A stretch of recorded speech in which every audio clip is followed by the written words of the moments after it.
Que la bénédiction de Dieu le Père, de Dieu le Fils et de Dieu le Saint-Esprit soit avec vous et avec toute votre famille. Mon frère bien-aimé, ma sœur bien-aimée, que la paix du Seigneur Jésus inonde votre cœur en ce moment précis. Je vous invite à vous déconnecter de tout le bruit extérieur, de toute l'anxiété qui tente de voler votre calme, et à entrer dans ce sanctuaire de prière que nous construisons ensemble maintenant. Sentez sur vos épaules le manteau de la paix de Dieu, un manteau lourd de gloire qui vous couvre et vous protège. Sentez sur votre front et sur la porte de votre maison le sceau du Saint-Esprit, une marque invisible pour le monde, mais redoutée en enfer, qui déclare que vous et votre maison appartenez au Seigneur.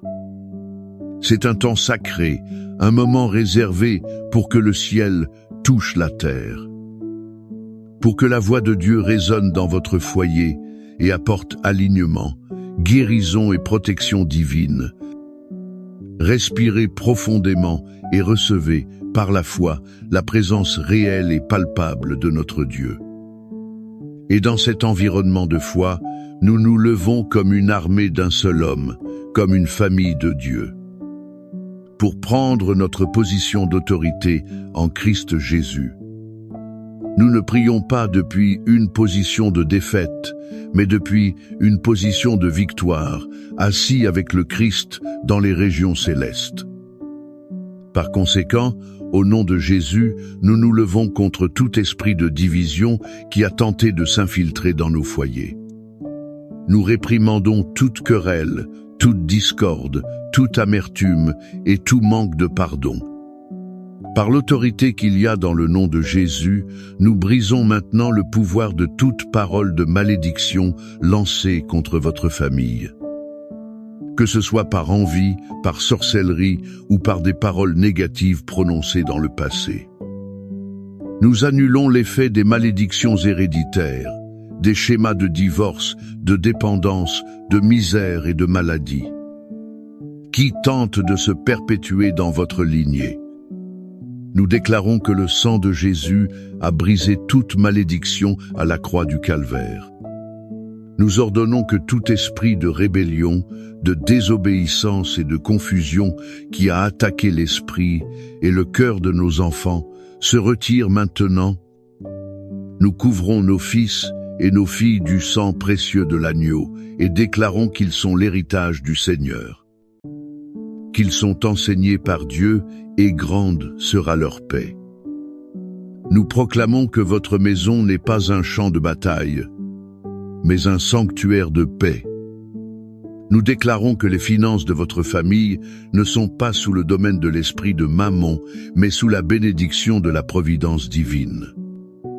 Au nom de Jésus, nous établissons un mur de feu protecteur autour de votre maison, de votre famille, de votre mariage et de vos enfants.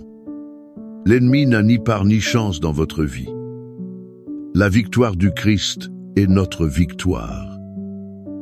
Maintenant, avec notre esprit fortifié par cette déclaration de foi, je veux vous inviter à calmer votre cœur et à vous immerger dans l'une des histoires les plus profondes et transformatrices de toute l'Écriture.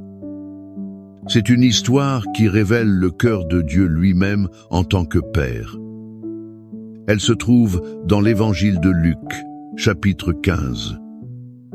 C'est la parabole du Fils prodigue, mais j'aime l'appeler la parabole du Père miséricordieux. Imaginez la scène. Un jeune homme, le plus jeune fils, s'approche de son père avec une audace froide et cruelle. Il demande sa part de l'héritage. Dans leur culture, c'était comme dire « Père, pour moi, tu es déjà mort. Je veux juste ce qui est à moi. » Imaginez la douleur dans le cœur de ce père. Même ainsi, le cœur brisé, il divise ses biens et les remet à son fils. Le jeune homme part pour une terre lointaine, et là, il gaspille tout. La Bible dit qu'il a vécu de manière dissolue, en faisant la fête, avec des plaisirs momentanés qui l'ont laissé vide et brisé. Quand l'argent s'épuise, une grande famine ravage la terre. Et celui qui vivait auparavant dans le luxe se retrouve maintenant dans la plus profonde misère, s'occupant des porcs et désirant manger la nourriture qui était donnée aux animaux. C'est au fond du gouffre, dans la boue de son propre choix, que la Bible dit qu'il revint à lui-même. Il s'est souvenu de la maison de son père. Il s'est rappelé que même les serviteurs de son père avaient du pain en abondance, tandis que lui mourait de faim. Et à ce moment de lucidité, il prend la décision de revenir. Mais voyez, il ne revient pas comme un fils, il revient en répétant un discours. « Père, j'ai péché contre le ciel et contre toi. Je ne suis plus digne d'être appelé ton fils, traite-moi comme l'un de tes serviteurs. » Il s'attendait à un rejet, il s'attendait à un jugement, au mieux à une position de serviteur.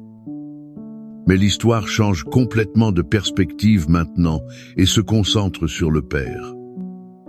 L'Écriture nous fait comprendre que chaque jour, ce Père montait au point le plus élevé de sa propriété et regardait la route. Son cœur aspirait, attendait, cherchait à l'horizon le contour familier du fils qui était parti. Et puis, un jour, il le voit. La Bible dit que, comme il était encore loin, son père l'aperçut. Le père n'attendit pas. Il ne resta pas les bras croisés, exigeant des excuses. Non. Le père, rempli de compassion, courut. Un homme de sa position et de son âge ne courait pas en public, c'était une honte. Mais l'amour de ce père était plus grand que son orgueil, plus grand que son honneur. Il courut, se jeta à son cou et le couvrit de baisers. Le fils essaye de commencer son discours répété, mais le père le laisse à peine parler. Il crie au serviteur « Apportez la meilleure robe !»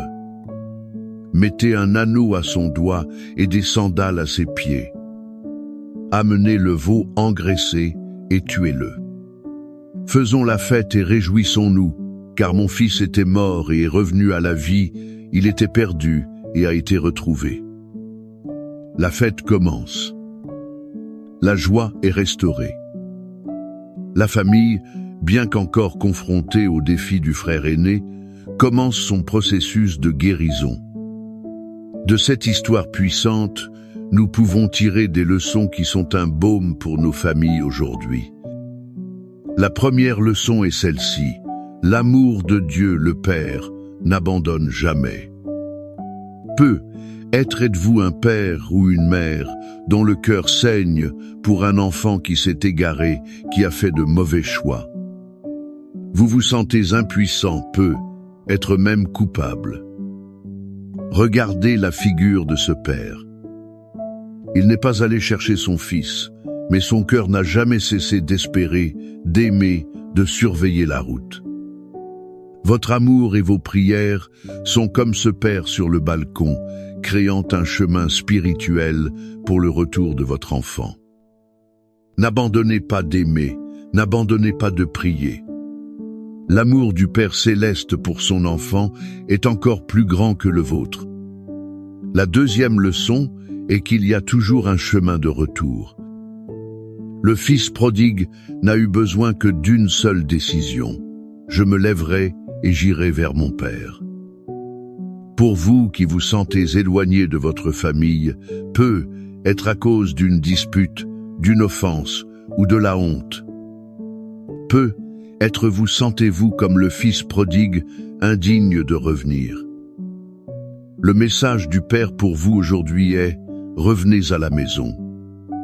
Le chemin du retour commence par un pas d'humilité.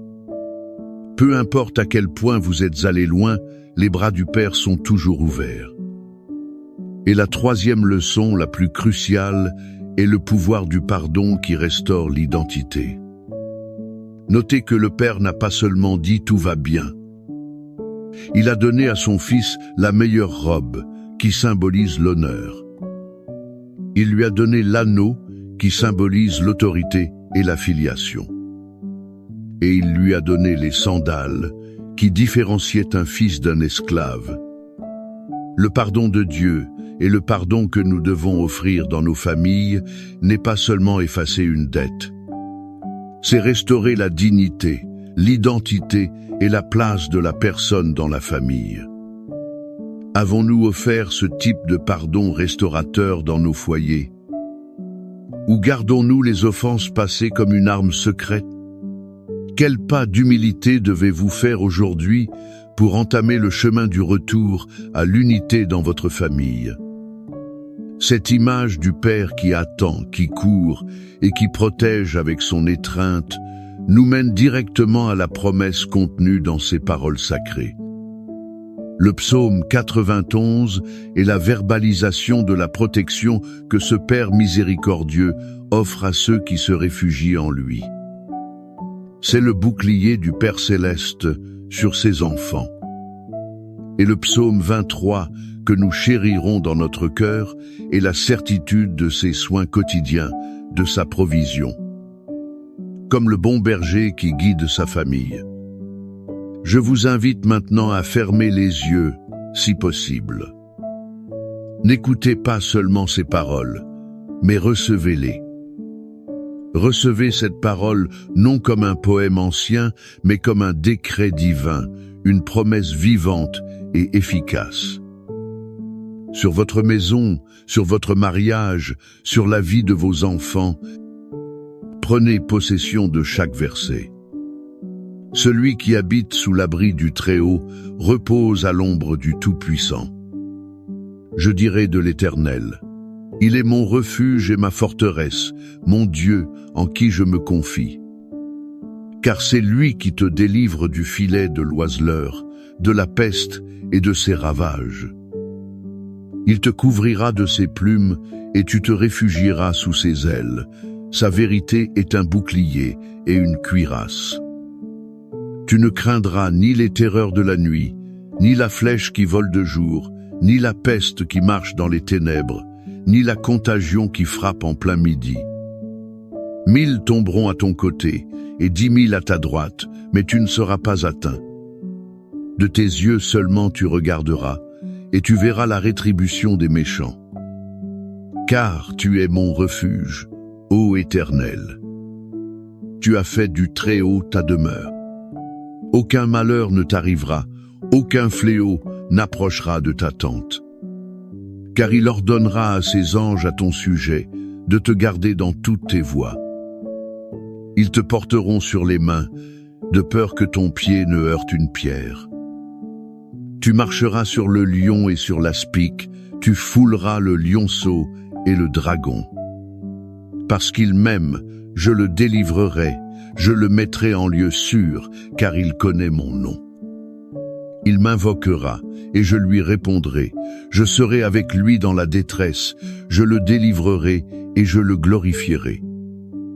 Je le rassasierai de longs jours, et je lui ferai voir mon salut.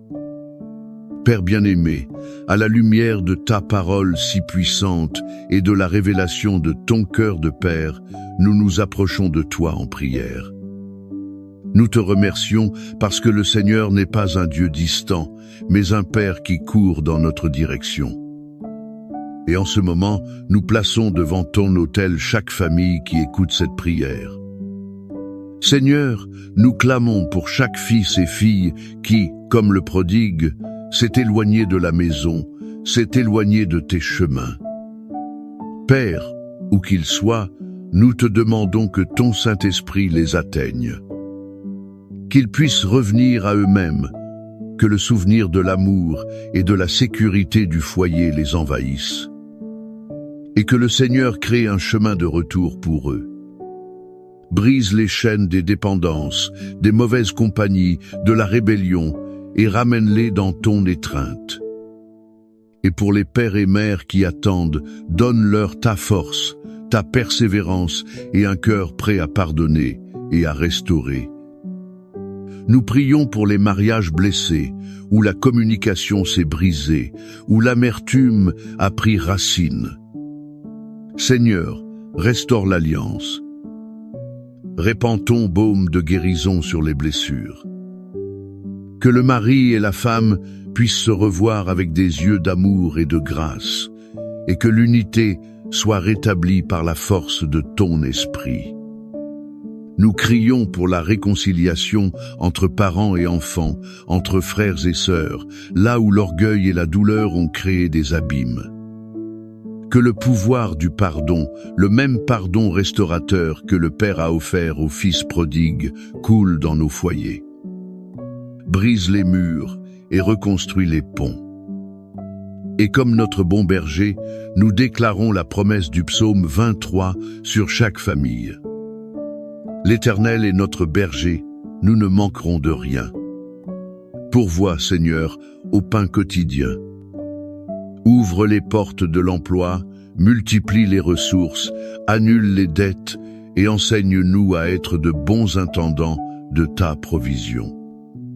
Que ta bénédiction qui enrichit et n'ajoute pas de douleur soit sur les finances de chaque foyer. Et enfin, nous prions pour la guérison. Guéris les blessures de l'âme, les souvenirs douloureux, les cicatrices du rejet et de l'abus. Et touche aussi le corps physique. Là où il y a la maladie, que ta vertu guérissante coule maintenant, apportant santé, force et renouveau. Maintenant, je vous invite à participer activement à cette prière. Écrivez dans les commentaires le nom de votre famille ou le nom de ce fils ou de cette fille pour qui vous clamez. Chaque nom écrit sera un mémorial devant Dieu. Et nous, en tant que communauté de foi, serons unis dans la prière pour vous, croyant au miracle de la restauration complète. Que la paix de Dieu, qui surpasse toute intelligence, garde votre esprit et votre cœur en Christ Jésus. Que l'espérance de la restauration soit l'ancre ferme de votre âme au milieu de toute tempête. Et que l'amour extravagant du Père, qui court, qui étreint et qui festoie, vous enveloppe, vous soutienne et vous guide. Aujourd'hui et pour toujours. Recevez cette bénédiction pour vous et pour toute votre maison. Amen.